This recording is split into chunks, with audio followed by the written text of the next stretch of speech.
मौलाना मोहम्मद अमीन सफदर उकाड़वी रहमतुल्लाह अलैह ने अपनी किताब में लिखा, फरमाते हैं मुझे विहाड़ी के एक गांव से बड़ा मोहब्बत भरा खत लिखा गया कि मौलाना साहिब, हमारे गांव में आज तक सीरतुन नबी सल्लल्लाहु अलैहि वसल्लम पर बयान नहीं हुआ।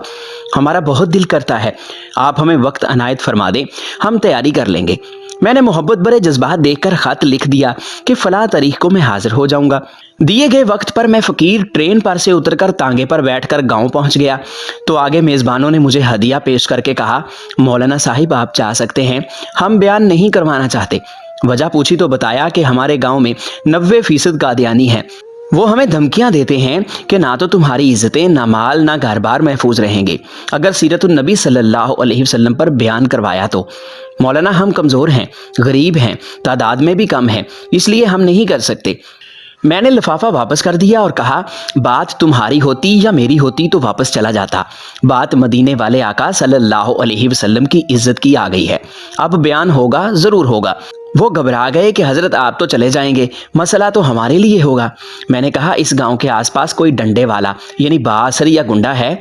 उन्होंने बताया कि गांव से कुछ दूर नूरा डाकू रहता है, पूरा इलाका उससे डरता है।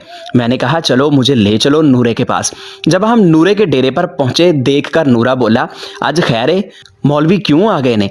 मैंने कहा कि बात हुजूर सल्लल्लाहु अलैहि वसल्लम की इज्जत की आ गई है, तुम कुछ करोगे? मेरी बात सुनकर नूरा बिजली की तरह खड़ा हुआ और बोला, मैं डाकू जरूर हाँ, पर बेगैरत नहीं हाँ।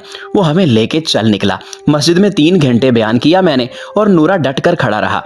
आखिर में नूरे ने यह कहा कि अगर किसी ने मुसलमानों की तरफ आंख उठाकर भी देखा तो नूरे से बच नहीं सकेगा। मैं वापस आ गया। कुछ माह बाद मेरे घर पर एक आदमी आया, सर पर अमामा, चेहरे पर दाढ़, जुबान पर दुरूद पाक का विर्द। मैंने पूछा, कौन हो? वो रोकर बोला, मौलाना मैं नूरा डाकू हाँ। जब उस दिन मैं वापस घर को लौटा, जाकर सो गया। आंख लगी ही थी, प्यारे मुस्तफ़ा करीम सल्लल्लाहु अलैहि वसल्लम मेरे ख्वाब में तशरीफ लाए। मेरा माथा चूमा और फरमाया, आज तूने मेरी इज्जत पर पहरा दिया है, मैं और मेरा अल्लाह तुमसे खुश हो गए हैं। अल्लाह ने तेरे पिछले सब गुनाह माफ फरमा दिए हैं। मौलाना साहिब, उसके बाद मेरी आंख खुली तो सब कुछ बदल चुका था। अब तो हर वक्त आंखों से आंसू ही खुश्क नहीं होते। मौलाना साहिब, मैं आपका शुक्रिया अदा करने आया हूँ। आपकी वजह से तो मेरी जिंदगी ही बदल गई, मेरी आखिरत संवर गई है। ऐ मेरे प्यारे अल्लाह, जो शख्स भी इसको शेयर कर रहा है उसको हुजूर पाक सल्लल्लाहु अलैहि वसल्लम की ख्वाब में ज़ियारत और क़यामत के दिन शफाअत नसीब फरमा। आमीन।